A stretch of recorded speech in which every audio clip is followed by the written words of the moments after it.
Graças a Deus. Eu cumprimento todos com a paz do Senhor. Quem está feliz com Jesus hoje? Então encontra uma pessoa bem bonita do seu lado e dê um sorriso para ela. Ficou difícil aí? Tem gente que nem vira o pescoço. Abra sua Bíblia comigo no Evangelho segundo escreveu São Lucas, capítulo de número 8. Vamos ler a partir do versículo de número 40. Quem encontrou?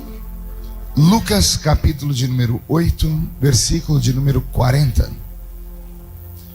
E aconteceu que, quando Jesus a multidão recebeu, porque todos o estavam esperando, e eis que chegou um homem de nome Jairo, que era príncipe da sinagoga, e prostrando-se aos pés de Jesus, rogava-lhe que entrasse em sua casa, porque tinha uma filha única de quase 12 anos que estava à morte.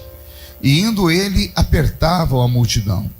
E uma mulher, que tinha um fluxo de sangue havia 12 anos, e gastara com os médicos todos os seus bens, e por nenhum deles pudera ser curada. Mas, chegando por detrás dele, tocou na orla do seu vestido, e logo estancou o fluxo do seu sangue. E disse Jesus: quem é que me tocou? E negando todos, disse Pedro e os que estavam com ele: Mestre, as multidões te apertam e te pressionam, e dizes: quem é que me tocou? E disse Jesus: alguém me tocou, porque bem conheci que de mim saiu virtude. Amém, igreja? Feche a Bíblia, coloque no banco, na cadeira, e pegue na mão da pessoa mais perfumada do seu lado. Eu falei bonito, não deu certo. Perfumado deve ter alguém. Isso, aperte a mão dessa criatura com carinho até ela falar aleluia. Pentecostal que não faz barulho, tá com defeito de fabricação, não é? Vamos orar? Senhor, mais uma vez nós te exaltamos e te glorificamos, e entendemos que dentro de alguns minutos, e este santuário ficará pequeno para o tamanho da glória que o Senhor vai mandar do alto dos céus. Os que vieram tristes começarão a saltar de alegria. Os que vieram se arrastando não voltam para casa se arrastando. Hoje voltarão voando nas asas de um novo tempo. E antes que eu comece a revelar os seus segredos, cerque esta igreja com a sua presença.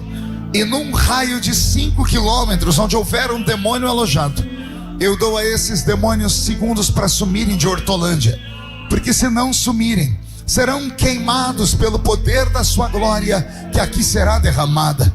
Rasgue os céus sobre nós, manda anjos de fogo descerem aqui, que estes anjos desçam, trazendo brasas de fogo nas mãos, comecem a esparramar estas brasas entre nós, e onde houver um crente cheio do Espírito Santo, pega ele nesta noite, Jesus, e mostra o caminho da verdadeira e poderosa adoração. Fala conosco, fica conosco, é o que eu te peço agora e sempre. E toda a igreja diz: os que podem, tomem seu assento aplaudindo a Jesus, porque Ele é bom.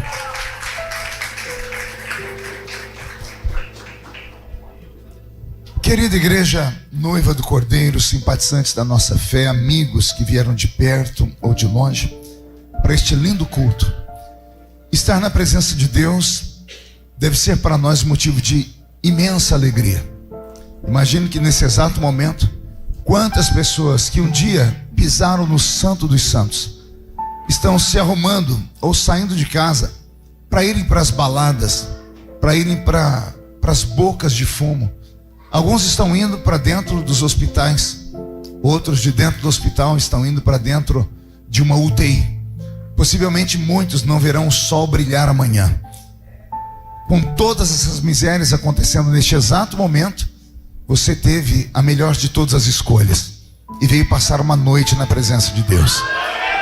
Com certeza existe uma recompensa para aqueles que sacrificam uma noite de sábado para estar na presença de Deus. E essa recompensa vai chegar hoje para você. Alguém acredita nisso? Então dê mais um grito de glória a Deus, por favor.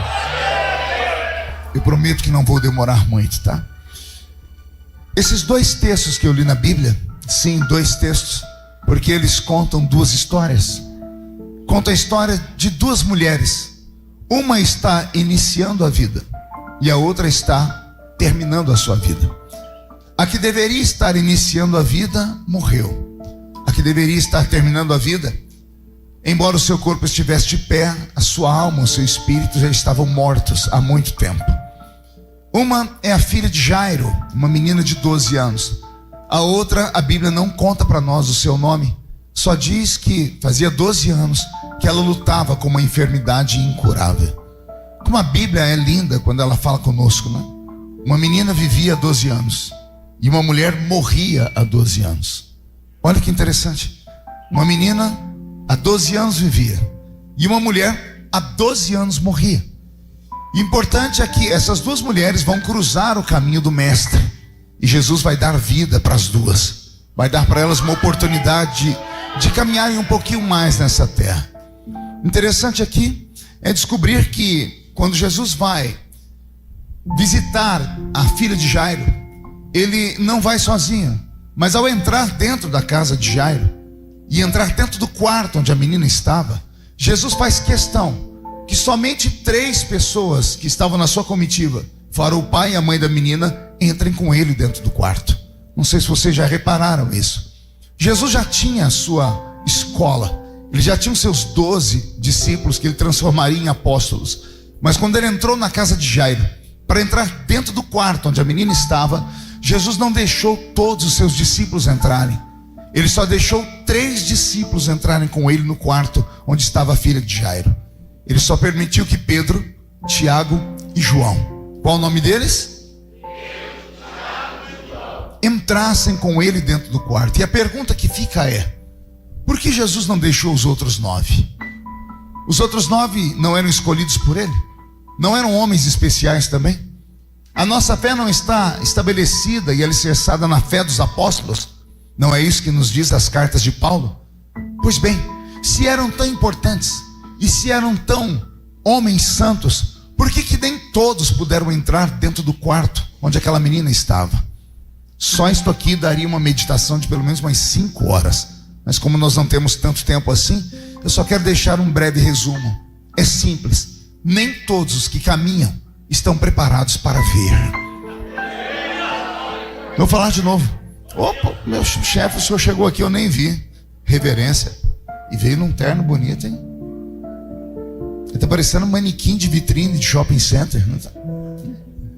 Então imaginem, senhoras e senhores, irmãos e irmãs, que nem todos os que caminham estavam preparados para ver. Isso aqui me traz tanta coisa à mente. Eu me lembro que quando garotinho ainda na igreja, estávamos num congresso, e em uma tarde um dos pregadores foi nos falar sobre escatologia bíblica, aquelas matérias antigas que os crentes antigos amavam, sobre a volta de Cristo. E o pregador disse naquela tarde algo que eu nunca mais esqueci. Ele disse: eu não falo e não ensino apenas uma igreja nesta tarde. Ele disse: eu estou ensinando 2 igrejas nessa tarde. Uma é a igreja militante e a outra é a igreja triunfante. E ele explicou: a igreja militante é aquela do qual todos nós fazemos parte. Todos aqueles que têm uma carteirinha de membro, que passaram pelo batismo nas águas, que frequentam a igreja, todos estes militam. Mas quando a trombeta do arrebatamento tocar, nem todos os que militam vão triunfar. Nem todos os que dizem Senhor, Senhor entrarão no reino dos céus. Então eu aprendo que não basta estar com Ele, é preciso estar dentro dEle. É preciso estar, a palavra dEle habitando, morando dentro do nosso coração. Por que 9 discípulos não puderam entrar dentro do quarto com Jesus para ressuscitar aquela menina? Porque embora estivessem com eles, eles não estavam maduros ainda para ver o milagre daquele porte. Não estavam preparados para olhar para uma cama e ver uma criança morta. Eu não sei se alguém aqui já foi em um velório de uma criança. Alguém já foi? Levante a mão para eu ver. Você percebeu o clima? É muito diferente de quando você vai num velório de um adulto ou de um ancião. Porque é contra a lei da natureza uma criança morrer. Porque uma criança não nasce para morrer. Ela nasce para se desenvolver, criar uma família, e lá no auge da sua existência, então sair deste mundo para o outro. É assim que deveria ser. Quando uma criança morre, É uma tragédia que acontece. É uma tragédia que tira todas as pessoas do seu lugar, mexe com a alma, mexe com o sentimento da família. E eu não estou falando algo que eu estudei, estou falando algo que eu vivi. Eu enterrei um filho e eu sei quão difícil é. Eu me lembro que quando estava lá dentro daquela sala do hospital onde colocam os mortos, no necrotério, eu estava desembrulhando uma roupinha que eu havia recebido de um amigo, de um irmão lá do Rio Grande do Sul, que era uma roupinha, estava embalada, era a roupinha que eu ia apresentar ao meu filho na igreja. E eu vesti o meu filho com aquela roupa, e quando eu fui ajeitar o caixão onde ia colocar ele, me deu desespero. Eu orava, eu gritava, falei: Jesus, troco de lugar com meu filho, me leva, mas deixa ele vivo. Ninguém, nenhum pai, nenhuma mãe, nenhum parente deveria ter que participar de um momento como esse. E Jesus sabia disso. Quando Jesus entrou dentro do quarto e viu a filha de Jairo morta, Pedro, Tiago e João estavam com ele, o próprio Filho de Deus foi colocado em prova naquele dia. Sabia disso? Se você pegar os 3 mortos que Jesus ressuscitou no seu ministério, o único morto a quem Jesus usa um idioma extinto é a filha de Jairo. Ele vai olhar para a menina e vai falar assim: Talita cumi, Talita cumi. Moça, menina, eu te digo, levanta. E muitos crentes, achando que Talita era o nome da menina, colocaram o nome nas suas filhas de Talita. E não era. Jesus estava usando um idioma já extinto para falar não com a menina, não com Pedro, Tiago e João que estavam ali no quarto, não com a mãe e o pai da menina. Jesus estava falando com o espírito da morte que estava sobre a menina. Jesus estava dizendo assim para o espírito da morte: Talita cumi. Ele estava dizendo, pelo poder do talite. Alguém sabe o que é um talite aqui? E um talite? Tem um irmão ali que diz que sabe. Um judeu não ora com a cabeça descoberta. O judeu, todas as vezes que vai orar, ele pega um pano santo que chama-se talite. Ele cobre a cabeça. E na ponta desse talite tem 613 cordinhas. Cada uma termina com um nó dado. O judeu, quando vai passar uma noite em oração, ele se cobre com aquele pano e ele vai pegando naquelas cordinhas para ele não correr o risco de recitar algo que ele já havia recitado. E ele recita então as 613 leis que existem no livro de Levítico. Por isso 613 cordinhas naquele pano. Ele passará a madrugada orando, porque para recitar 613 leis de cor precisa ter sabedoria, tempo e piedade. Como Jesus sabia que ele ia enfrentar talvez a maior luta da sua existência, porque entrar no quarto e ver uma criança morta e o espírito da morte prendendo ela, Jesus é obrigado a olhar para o espírito da morte e dizer assim para ele: eu não vou temer você, porque eu não estou aqui sozinho. Eu estou aqui revestido por uma unção. Uma unção que eu recebi na madrugada, enquanto eu orava com o talite que me cobria. Eu estava sobre o poder do talite, ou seja, eu estava coberto em reunião com o dono do universo. E em audiência com o dono do universo, ele me disse: pode ir que a minha presença vai com você. E aí Jesus disse para ela: Talita cumi, ou seja, pelo poder do talite, levanta. Pelo poder da oração feita com o talite, levanta. E a menina levantou para a honra e glória de Deus Pai. Só para te lembrar, o mesmo Jesus está aqui nesta noite. E Ele pode fazer algo divino nesta noite. Ele pode fazer na sua vida o que fez na vida de Jairo. Quem conhece a história sabe que Jesus estava pregando em um ambiente e Jairo foi até ele. Quando Jairo estava se aproximando de Jesus, alguém disse a Jairo: não incomodes o mestre, porque a sua menina já morreu. Ou seja, já tem um velório na sua casa. Jesus, ouvindo a história, perguntou do que se tratava. Quando ele ouviu a história, ele disse: eu vou na sua casa.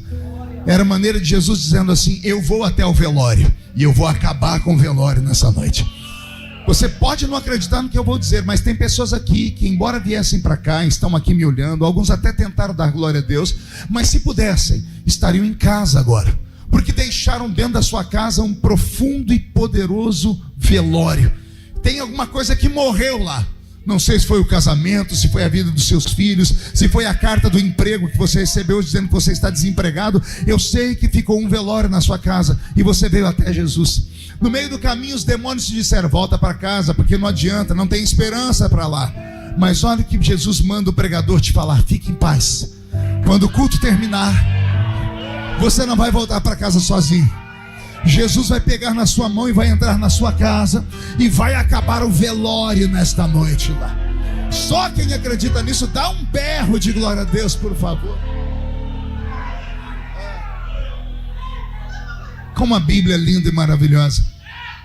Mas a Bíblia Sagrada diz que enquanto Jesus ia para a casa de Jairo, no meio do caminho, ele passou pelo centro de uma praça. E quando as pessoas descobriram quem era que estava passando ali, que era o tal Rabino, o tal Rabi da Galileia, que fazia sinais, prodígios e maravilhas, as multidões vieram de todos os cantos. As vilas, os becos, os campos e os valados ficaram vazios. Todos se aglomeraram em torno de Jesus. E Jesus, tentando andar, não dava conta, porque as multidões o pressionavam. E de repente, no meio daquela pressão toda, Jesus para e, espantado, dá um grito: quem me tocou? Os discípulos que estavam fazendo ali a segurança de Jesus, imagino blindando Jesus para as pessoas não tocarem nele. Pedro, mais próximo, disse: Senhor, o que o Senhor está falando? Que alguém te tocou? É claro que alguém te tocou. Olha aqui, as multidões te oprimem.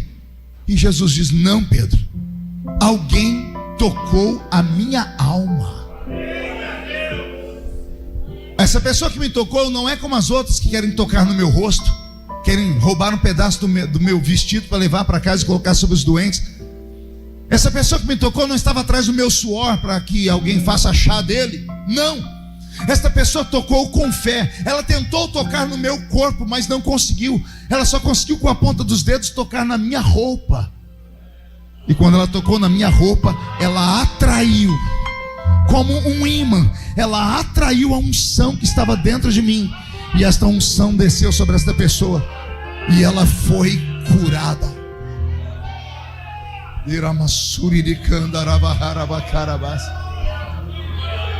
Aqui eu aprendo outra coisa no mesmo sentido da menina. Não basta estar perto dele, não basta caminhar com ele, colado nele, se a sua intenção não for sugar o que está dentro dele. Você já percebeu? Veja só, nós estamos num culto, a maioria das pessoas chegaram no mesmo horário, cantamos os mesmos hinos. Nosso levita aqui quase me fez ir para o céu direto. Eu falei: Jesus, não deixa eu morrer agora não, porque eu senti muito Jesus enquanto você cantava. Só que aí eu abri os olhos, eu vi enquanto ele cantava, eu sentia Jesus, meu corpo tremia, vi pessoas adorando e vi pessoas abrindo a boca de sono. Vi pessoas mexendo no celular, mascando essa desgraça desse chiclete. Outros não param de andar na igreja, vai para cá e para lá, as coisas acontecendo. Você consegue perceber? Alguns conseguem tocar nele, outros conseguem tocar através dele.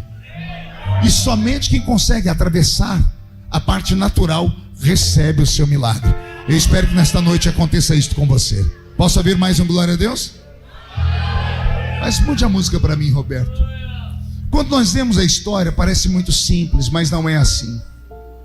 A Bíblia diz que esta mulher do fluxo de sangue, há 12 anos, ela lutava contra a enfermidade. A Bíblia diz que ela gastou tudo o que tinha. E a Bíblia Sagrada diz que ela estava no final da sua vida.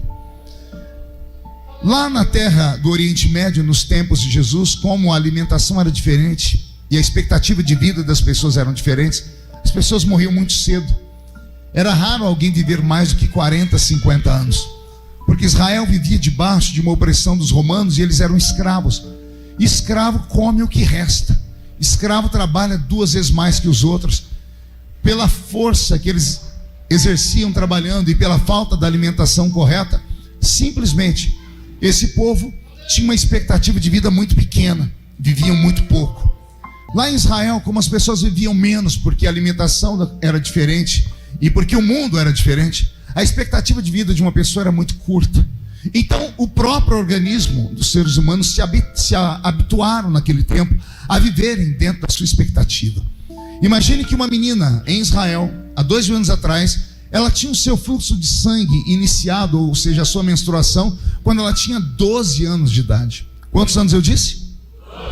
Não sei se vocês sabiam, Maria, a mãe de Jesus, foi desposada por José quando ela tinha 13 anos de idade.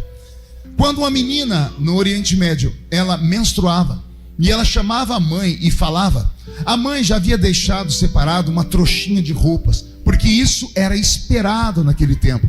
Era esperado que a menina saísse da fase de infância e fosse para a idade já da maturidade. E como com 12 anos já menstruavam, com 12 anos para cima, elas já podiam se casar. Então a expectativa era que casassem cedo, tivessem família cedo, porque morriam muito cedo naquela época. Quem entendeu, diga eu entendi. Então a mãe já deixava sempre separada uma trouxinha de roupa, para quando a menina falar: mãe, chegou o meu ciclo menstrual, a mãe avisava o pai, e o pai, todo orgulhoso, se ajeitava, colocava o pé para fora de casa, e atrás dele vinha a mãe e a menina. A mãe segurando a mão da menina com a trouxinha de roupa, e o pai de cabeça erguida e andando pelo meio da rua gritando: imunda, imunda. Como ele gritava, todos olhavam. Isso não era nenhum demérito, porque como todo mundo olhava e via uma menina pequena, todo mundo sabia que ela tinha virado mulher. E se ela tinha virado mulher, agora os vizinhos poderiam pegar os seus filhos e chegar naquela casa e pedir a menina em casamento. Então o pai andava pela rua gritando: imunda, imunda. Era uma maneira dele anunciar: minha filha já está pronta para casar, quem quiser casar é só procurar a gente. Olha como era a cultura. E a menina era arrancada do seio da família, do seio da cidade, e ela era arrastada para fora da cidade. As cidades eram cercadas com muralha naquele mundo antigo. Havia um grande portão. O portão era aberto de manhãzinha e fechado antes de escurecer, para evitar que salteadores entrassem. Estão entendendo até aqui? Do lado de fora da cidade havia um lugar chamado Vale dos Rejeitados. Qual o nome do vale, igreja? Pergunte para mim, quem ia para lá, pastor? O nome já diz: os rejeitados. Moravam no Vale dos Rejeitados os aleijados, os leprosos, os cegos, os coxos, os mancos, pessoas que nasciam com alguma alteração no seu organismo, pessoas que nasciam com uma anomalia física, pessoas que nasciam sem orelha, sem um braço, sem as pernas, pessoas que nasciam com os pés virados para trás, porque desde que o mundo é mundo isso sempre aconteceu. E do lado do Vale dos Rejeitados havia uma casa grande, que era um lugar onde eram colocadas as meninas que menstruavam. Dentro desta casa ficava uma espécie de freira, uma espécie de ama, uma mulher de respeito, mais velha, amparada por outras, como se fossem enfermeiras, para cuidarem dessas meninas pelo período delas do ciclo menstrual. E o ciclo menstrual eram apenas 5 dias. Quantos dias? Então a menina, embora fosse arrastada pela mãe com o pai no meio da cidade, chorasse, e quando saía para fora da cidade, era a primeira viagem que ela fazia para fora da cidade, quando ela era entregue na mão desta ama, desta freira, a freira ou a ama dizia à menina: fique tranquila, não é para sempre, são apenas poucos dias. A mãe dava um beijo na filha e falava: filha, daqui 5 dias eu venho te buscar. A menina ficava chorando vendo a mãe voltar para a cidade e o pai. 5 dias depois, a mãe, não era o pai, a mãe ia buscar a menina. Não precisava do pai mais, porque agora a menina não estaria mais impura, porque terminou o ciclo menstrual. A mãe vai até a casa grande, bate a porta, abre a porta, a ama, a freira que lá estava, e a mulher diz à outra mulher: olha, infelizmente sua filha não pode sair ainda. E a mãe pergunta: por que não? Porque o ciclo menstrual dela está alterado. Era para ter terminado, mas não terminou.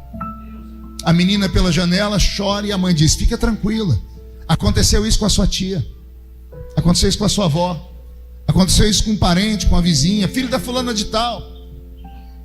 Amanhã a mamãe vem te buscar, porque amanhã termina. No 7º dia a mãe está lá, e a menina ainda tem o seu fluxo de sangue sem parar. 1 semana depois, o fluxo de sangue da menina não para. 1 mês depois, o fluxo de sangue dela não para.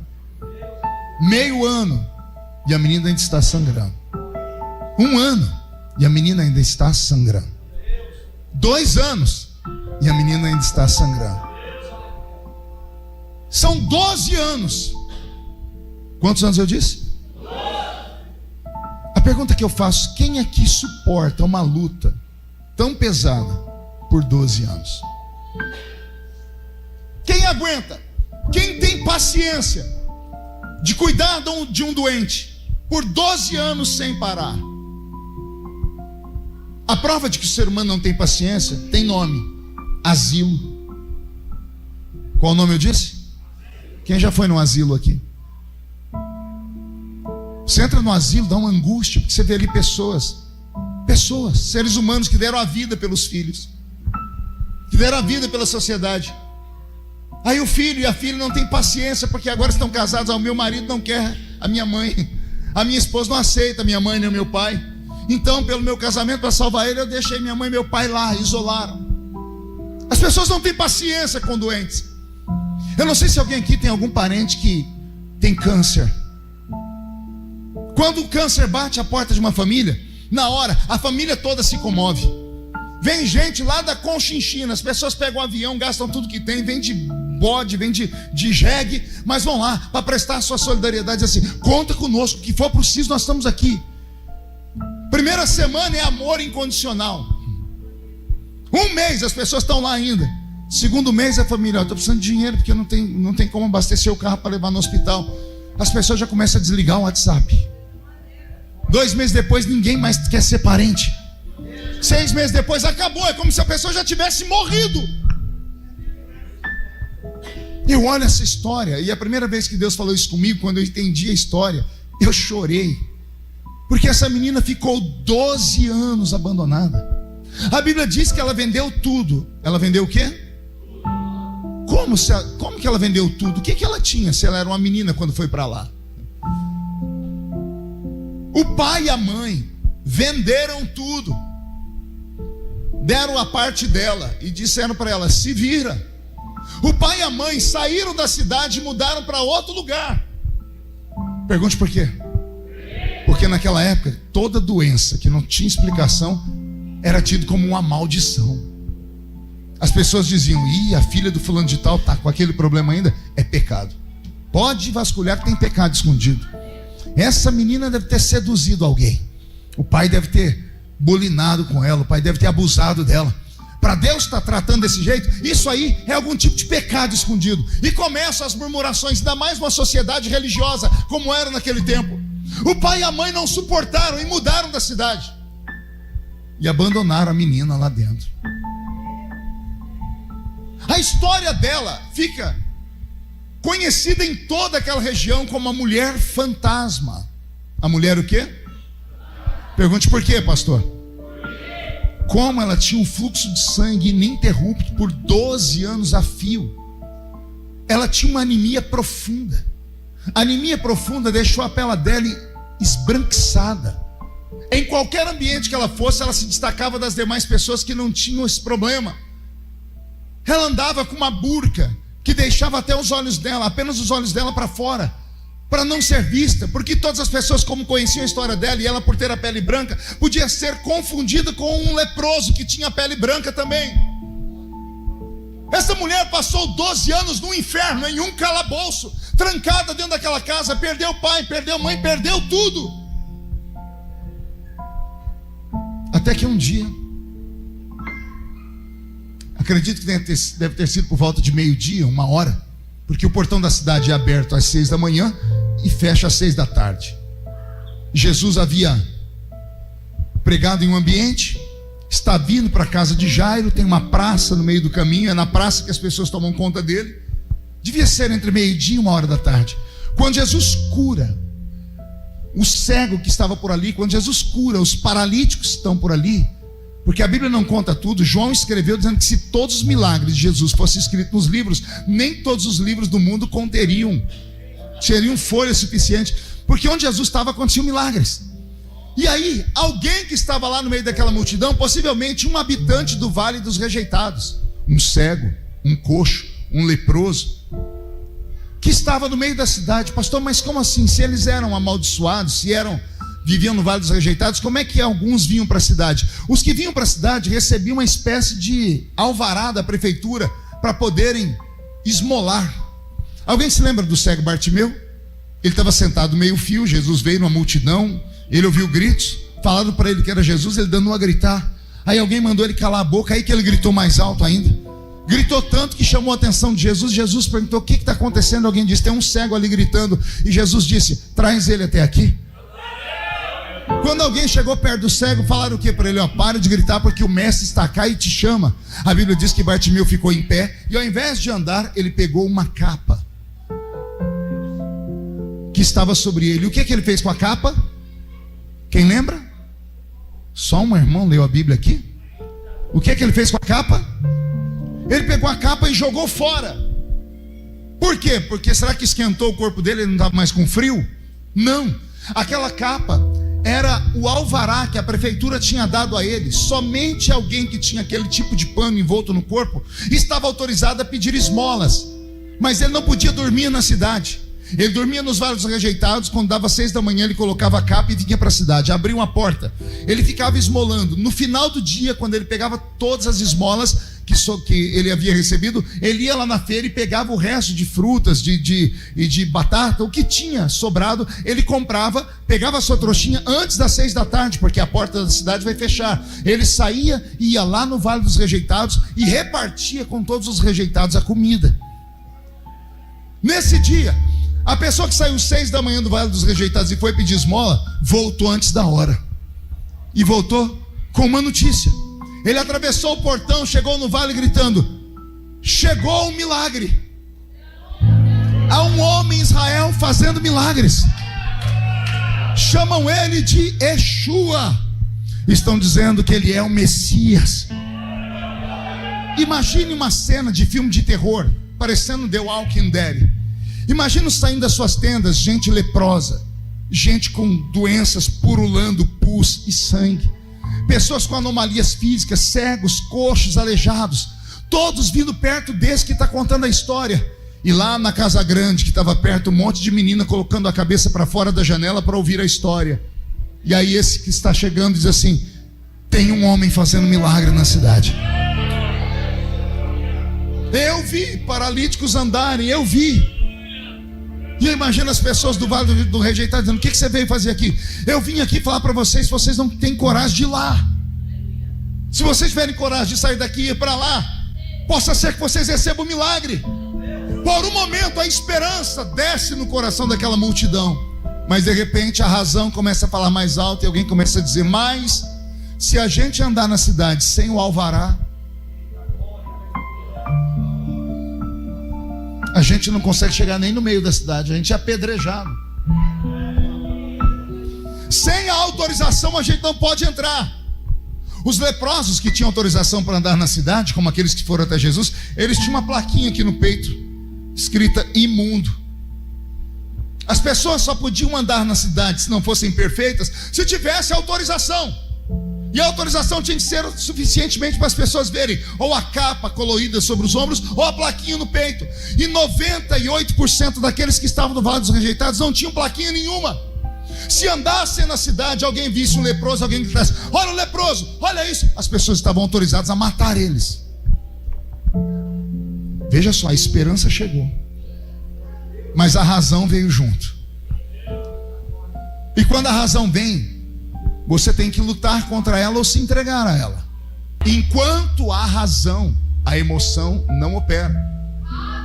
A razão entrou no coração de todos aqueles leprosos, cegos, paralíticos, todo mundo que tinha tido um pouquinho de esperança.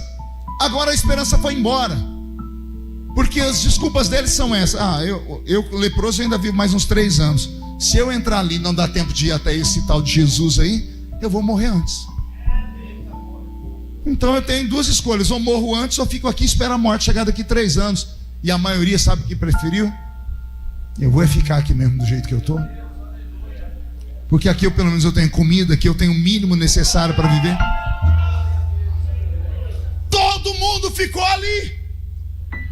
Quando as pessoas voltaram para suas tendas, lá daquela casa grande, do meio das janelas, sai uma moça vestida com a sua burca. Ela olhou a entrada da cidade, ela olhou o lugar onde ela morava. Já tem 12 anos que ela está morando aqui. Ela sabe que ela ainda tem mais uns anos de vida, talvez mais uns 10. E ela olha para a porta e vê lá no fundo, talvez o barulho bem alto da multidão gritando. E ela começa a conversar com ela mesma, imagina: se eu ficar aqui eu vou morrer.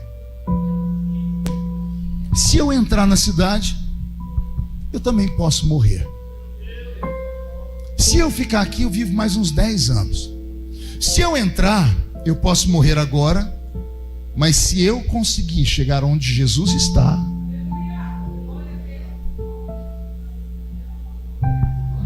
eu posso viver mais 50 anos.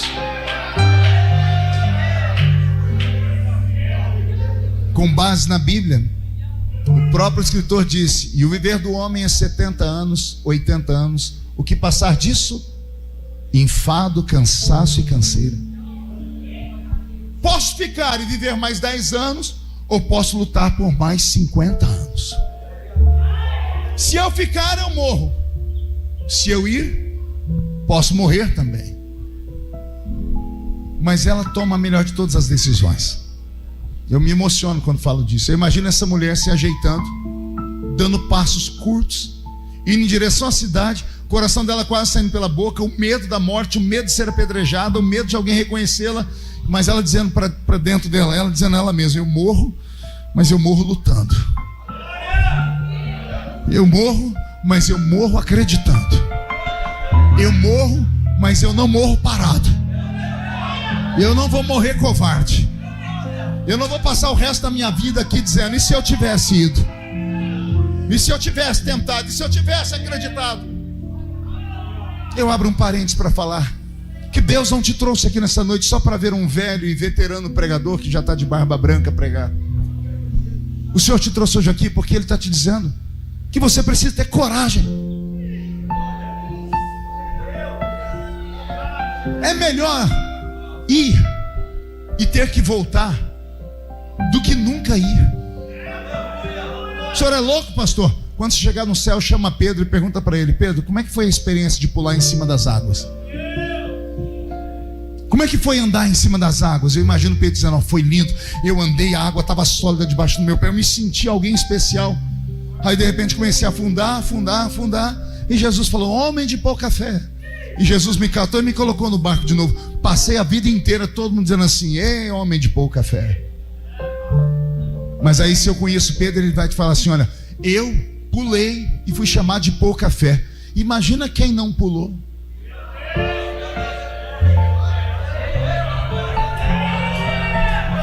A minha fé é pequena, mas eu pelo menos andei. E os outros não tiveram nem fé para pular. Eu afundei, mas eu andei. É melhor ir e voltar envergonhado, e voltar triste, e voltar machucado, porque o machucado passa, a doença passa, a frustração passa, tudo passa. O que não passa é isso na sua cabeça que fala assim: e se você tivesse ido? Está entendendo ou não? Vou te dar um exemplo prático. Dia desse, eu moro na mesma cidade onde eu nasci, uma cidadezinha minha pequena, é muito pequena, chama Orlândia, tem 40 mil habitantes. E eu estava no mercado fazendo compra lá, e daqui a pouco chegou um ser humano e me tocou no ombro. Quando eu olhei para trás, tinha uma senhora. Ela olhou para mim, ela estava toda afoita. Ela olhou para mim e disse assim: olá. Eu disse: olá. Ela: bom dia. Eu disse: bom dia. Ela olhou para mim e disse: você não está me reconhecendo? Eu disse: desculpa, mas eu não estou reconhecendo. Ela abriu um sorriso. Quando ela deu um sorriso, só tinha 2 dentes na boca. Era o zagueiro e o atacante. Ela sorriu e disse assim: eu sou a fulana de tal. Quando ela disse fulana de tal, meu coração quase saiu pela boca. Eu já comecei a falar: obrigado, Jesus. Obrigado pelo livramento que o Senhor me deu, Senhor. Era uma moça que eu tinha paquerado quando era criança, quando era adolescente. Era uma moça que era minha vizinha na época. Era uma menina linda, parecia uma uva.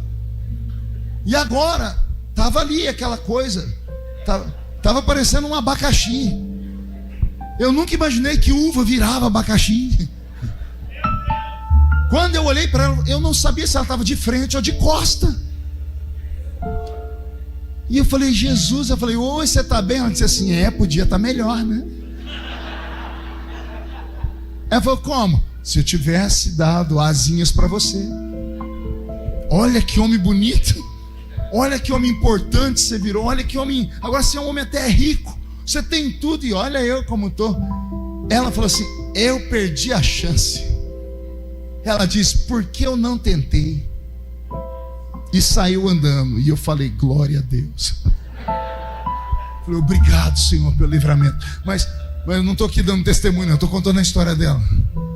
Quantos aqui passam pela mesma história dela? E se eu tivesse? E se eu tivesse tido a coragem de lutar, de bater mais uma vez na porta daquele emprego? E se eu tivesse engolido meu orgulho?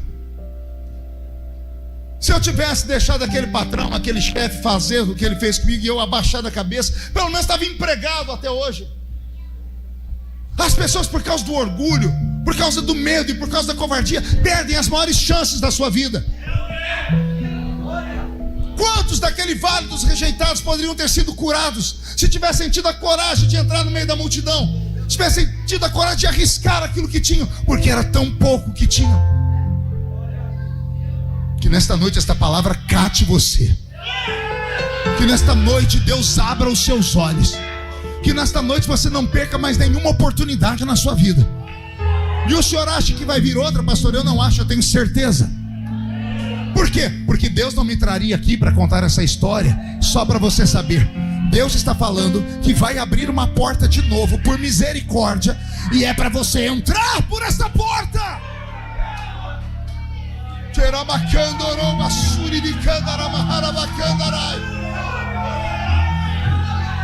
Tenha coragem.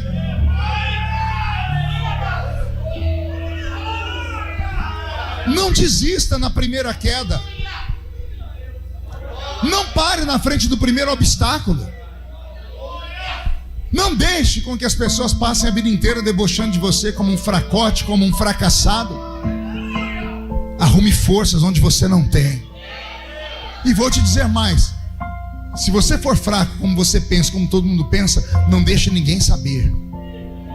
Porque se te mostrares fraco no dia da peleja, pouca será a sua força. Deus, o meu Deus, não consegue ajudar covardes. Deus não consegue, pastor Valdivino, estender a mão para um covarde. O covarde tem um poder tão grande que ele nem imagina. Sabe qual é o poder do covarde? O covarde consegue amarrar as mãos de Deus para trás. Vou explicar. A Bíblia diz: eis que a mão de Deus está estendida para abençoar. Mas o covarde, por não acreditar, ele faz com que a mão de Deus recue. Porque Deus não pode abençoar aquele que não quer ser abençoado. Porque Deus deu ao ser humano livre arbítrio. É você quem escolhe, é você quem determina. Deus não age. Pastor, está escrito: agindo eu, quem impedirá? Velho Testamento, outro tempo. Novo Testamento é outra lei. É o livre-arbítrio. Deus não pode interferir na sua vida, a não ser que você peça. Então Deus não age, Deus reage. Só o pastor entendeu. Vou falar de novo. Deus não age, Ele reage. Explica, pastor. O primeiro passo é seu. Não, você não entendeu. Você tem que ir. Você tem que sair da zona de conforto. Você tem que acreditar. Você tem que primeiro dar o primeiro passo. Você tem que ir e falar: Senhor, eu vou, vem comigo. Quando Deus vê você indo e Ele vê que você não vai dar conta, aí Ele sai daqui de trás e Ele vem na sua frente. E a Bíblia diz: eis que o Senhor está à frente para abrir os caminhos daqueles que querem. Você acha que eu estou mentindo, né? Você acha que Davi tinha força para encarar o gigante Golias? Sim ou não? Sim ou não? Não. Se Golias catasse Davi com uma só mão, ele quebrava o pescoço de Davi com a mão só. Davi não tinha força. Então não coloque desculpas na sua frente.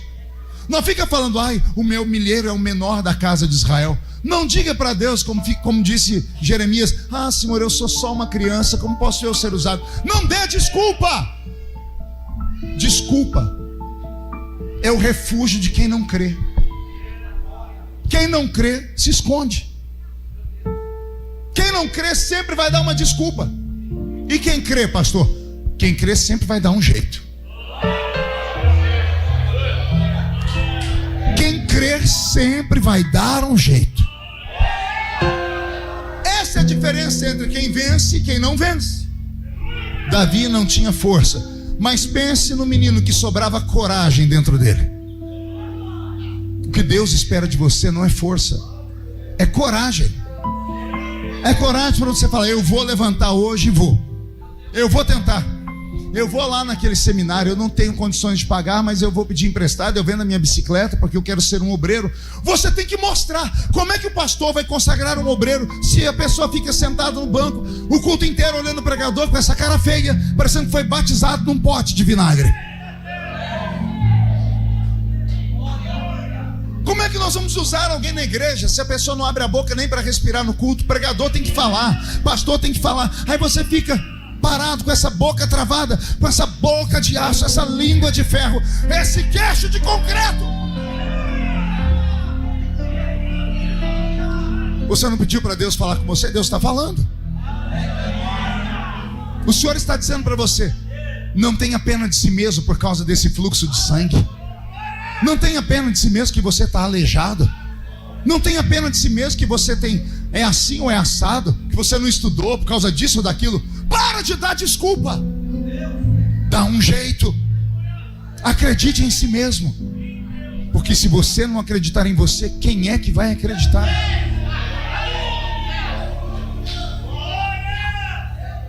A minha história ela está viva até hoje.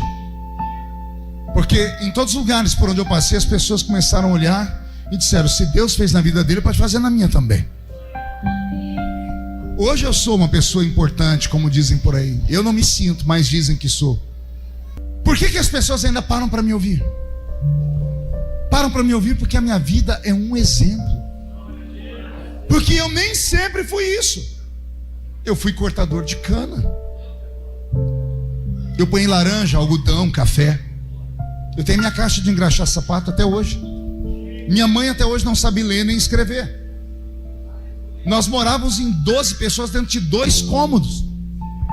E eu moro na mesma cidade onde eu nasci. Eu continuo morando lá em Orlândia. As pessoas passam perto da minha casa, que é uma das casas mais bonitas da cidade, e dizem, qualquer habitante da cidade diz: aí mora o ex-cortador de cana. Aí mora um ex isso, um ex aquilo. Qual é o meu segredo? Ah, pastor, o senhor nasceu virado para a lua. Não existe isso. Não existe essa história, senão Deus seria injusto. Deus cria uma criatura para vencer e a outra para ser derrotada?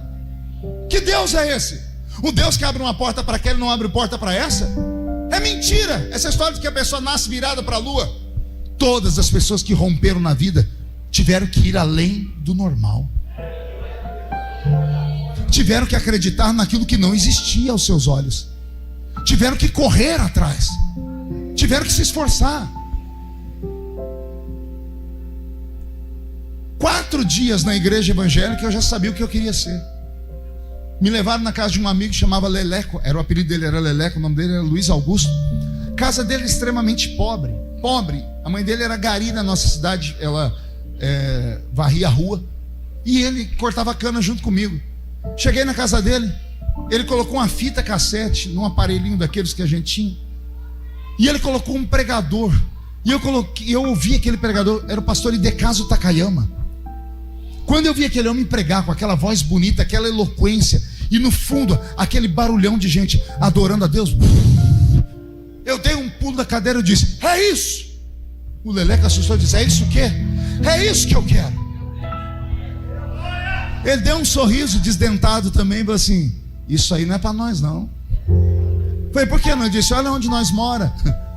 Ele falou: a minha casa tem 3 cômodos. E a sua tem quantas, Feliciano? Eu disse: tem 2. Ele falou: aqui nós moramos em 6, em 3 cômodos. Na sua casa, vocês moram em quanto? Eu falei: em 12. 12 pessoas em 2 cômodos. Dá para viver com isso? Eu falei: Deus vai me dar.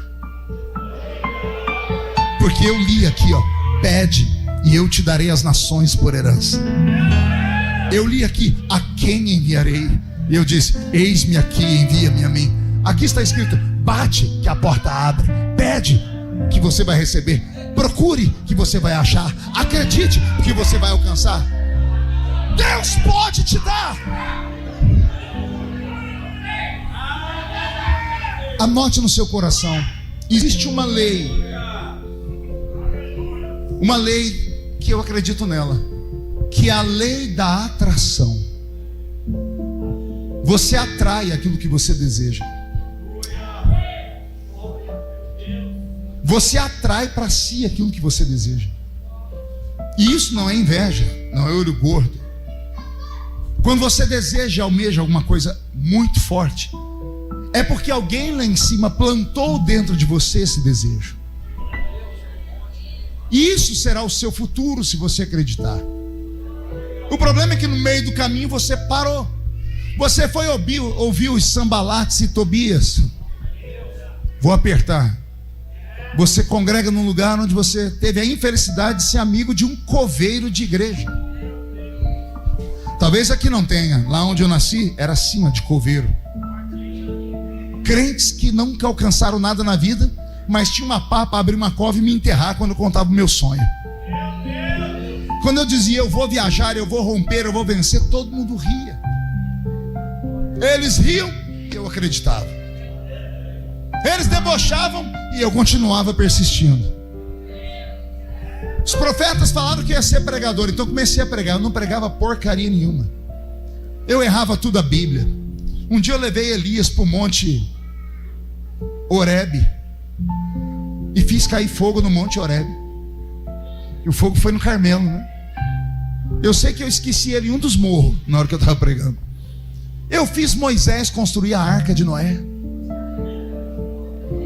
Eu levei João Batista para a ilha de Patmos. Eu não sabia que tinha 2 João na Bíblia. Eu errei, mas eu errava tentando acertar. E ao invés das pessoas virem me corrigir para me fazer crescer, vinham me corrigir para pisar em cima de mim. Você não vê que você não nasceu para isso? Não vai, não é para você isso. Hoje eu tenho uma escola de teologia. Eu já formei 8.000 alunos ao redor do Brasil e do mundo. Você está entendendo o que eu estou te dizendo? Não fique lamentando, não fique como um cão lambendo as suas feridas. O cão, quando se machuca, ele vai para um cantinho isolado e fica lá. Fica lambendo as suas feridas com dó de si mesmo. Não tenha pena de si mesmo. Porque, como eu disse, Deus não consegue ajudar o covarde, mas Ele consegue pegar na mão do fraco. Ele pega a mão do fraco e salta muralhas com ele. Eu estou sentindo que Deus vai começar a mudar a sua história depois dessa noite. Em nome de Jesus, pela fé, sai do vale dos rejeitados. Pela fé, sai do vale dos rejeitados e anda na cidade. Não tema aos homens, não tema as pessoas, não tema a língua alheia. Vai, pega um foco, vai atrás de Jesus. Não vai ser fácil. Você vai ter que empurrar, pessoas vão te empurrar também, possivelmente vão te jogar no chão. Se te jogar no chão uma vez, levanta, sacode a poeira, dá a volta por cima. Se cair no meio do caminho, lembre do que está escrito: o justo cai, mas não fica prostrado. Se cair mais de uma vez, lembre do que está escrito: o justo cai 7 vezes, mas de todas elas o Senhor o coloca de pé. Só não para. Deus vai usar alguém aqui, pastor. Deus não me faria dar essa palavra à toa. Eu não estou pregando para o vento. O Senhor me trouxe para falar com você porque há uma vocação na sua vida, há uma chamada na sua história, há um caminho brilhante para você percorrer. Você está a um passo do milagre. E só quem crê nisso fica de pé comigo, por gentileza. Tiramassuri de Candoroba Caralabachara Macandara Maharabasa. Deramassuri Andrebele Candoroba Sarabagai. Yamastu Yakianto Kobarabasuri Mihandere Becarabas. Yamassuri de Candara Maharabasa. Feche seus olhos. Eu vou fazer um convite nessa noite. É só um. Feche os olhos. Eu quero aqui na frente só quem não está aguentando mais viver no vale dos rejeitados. Eu quero orar só com quem não aguenta mais porta fechada. Eu quero orar só com quem não aguenta mais humilhação. Eu quero orar só com quem não aguenta mais ser tapete, ser pisado. Eu quero orar só com quem não aguenta mais chorar. Ah, Senhor. Ah, meu Deus, meu Pai. Ah, meu grande amigo. Os meus irmãos acreditaram, Pai, e vieram aqui para o altar. Tem uns que estão ajoelhados, tem uns que estão em pé, tem uns que estão chorando, outros estão gemendo. E todos estão dizendo que não aguentam mais viver, Pai, no vale, à beira do caminho, rejeitados, vencidos, perdidos. Eles deram um passo de fé, abriram um portão da cidade, vindo aqui no altar. É como se eles tivessem saído do vale dos rejeitados, indo até onde o Senhor está. E nesta hora eles estão tocando nas orlas do seu vestido. Pela fé estão tocando no céu, estão recebendo milagre. Algo está acontecendo no mundo invisível, meu Pai, porque portas começam a ser abertas, diplomas começam a ser expedidos, decretos começam a ser liberados. E quem viver verá para ver o que vai acontecer depois desta noite. Para todos os que vieram à frente, Senhor, há um presente sendo entregue a eles agora. Reveste-os com a sua autoridade e dá um sinal de que o Senhor está neste culto. Que esta casa seja tomada pela sua unção e pela sua presença, porque nós acreditamos no seu poder.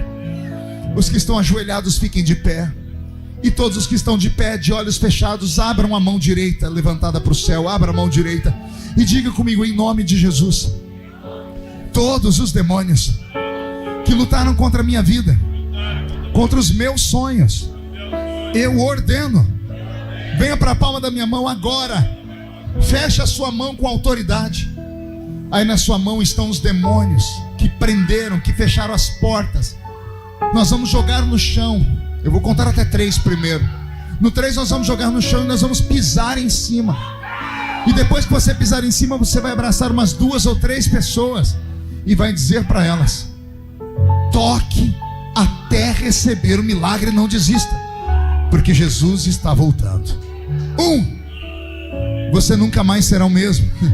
1,5, sua família sentirá orgulho de você de novo. 2, quem viver verá para ver o que Deus fará na sua vida. 2,5, a cidade de Hortolândia será conhecida como a capital da fé. 3, jogue no chão, pise em cima.